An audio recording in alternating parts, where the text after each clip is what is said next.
teman-teman media cetak elektronik. Saya didampingi oleh Wamen Keuangan Swasil dan Wamen Luar Negeri Pak Hala. Pertemuan hari ini adalah pertemuan kedua antara Bapak Presiden Joko Widodo dengan Sekretaris Jenderal OECD Korman terkait dengan proses aksesi Indonesia. Yang pertama pertemuan di bulan Agustus 2023 dan tujuan pertemuan ini adalah untuk memberikan informasi terkini terkait update mengenai proses aksesi dan langkah-langkah yang harus diambil atau perlu diambil oleh pemerintah Indonesia. Sekjen Mathias Korman juga akan bertemu dengan Presiden terpilih Pak Menhan, Ketua DPR RI, pimpinan DPR RI, Tim Nasional Aksesi OECD, Kadin, Apindo, dan juga akan membuka workshop teknis mengenai proses aksesi OECD dengan kementerian dan lembaga. Seperti diketahui, Bapak Presiden telah menetapkan Kepres Tim Nasional Persiapan dan Percepatan Keanggotaan Indonesia dalam OECD, di mana kami mengetuai dibantu oleh Bu Menkyu dan Bu Menlu. Dan Indonesia berkomitmen untuk menjadi anggota OECD dalam 3 tahun. Tadi disampaikan oleh Bapak Presiden bahwa kita akan membentuk tim untuk itu dan juga akan mendorong bahwa aksesi OECD ini terintegrasi dengan rencana pembangunan jangka menengah Indonesia, dan tentu kita melihat beberapa negara yang masuk OECD ini. Costa Rica dia menurunkan defisitnya jadi 5%, padahal Indonesia jauh lebih rendah dari itu. Indonesia by law-nya sudah 3%. Kolombia berhasil menurunkan kasus suapnya, dan tentu Indonesia sudah menjadi anggota daripada FATF, dan Lituania juga 3 tahun dan Chili juga 3 tahun.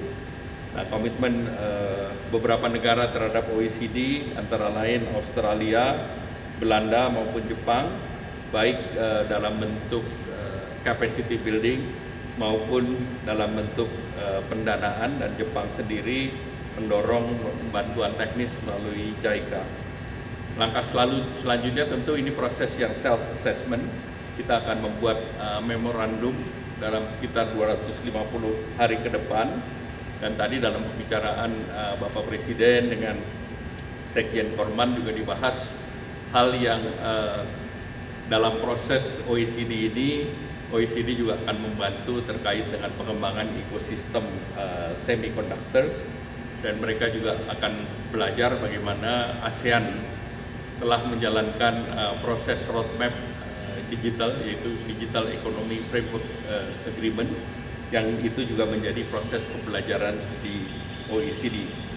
Nah, kemudian tadi juga disampaikan bahwa OECD juga akan melakukan survei ekonomi Indonesia, dan ini salah satu bentuk daripada support OECD terhadap bagaimana meningkatkan iklim investasi dan bagaimana Indonesia menjadi negara yang setara dengan negara-negara OECD di dalam pengembangan regulasi, sehingga investor akan nyaman untuk menambah investasi di Indonesia.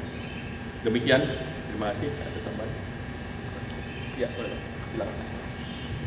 Terima kasih Pak Menko. Mungkin menambahkan apa yang disampaikan Pak Menko, partisipasi Indonesia untuk di OECD sudah cukup lama, dan kita sekarang memulai proses menjadi anggota penuh.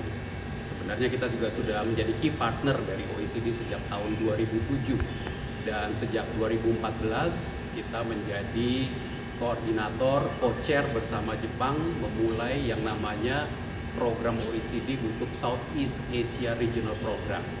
Nah, kemudian tahun ini kita akan memulai menjadi anggota penuh. Jadi ini adalah continuation, kelanjutan.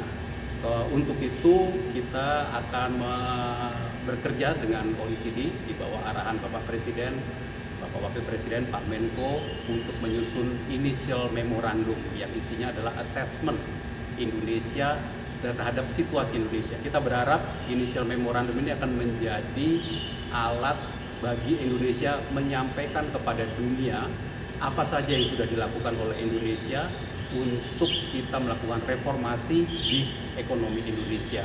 Saya yakin bahwa keanggotaan Indonesia akan menjadi tambahan kebanggaan bukan saja untuk Indonesia tapi juga untuk OECD sendiri. Terima kasih Pak. Pak Wamen. Cukup. Terima kasih. Wassalamualaikum warahmatullahi wabarakatuh.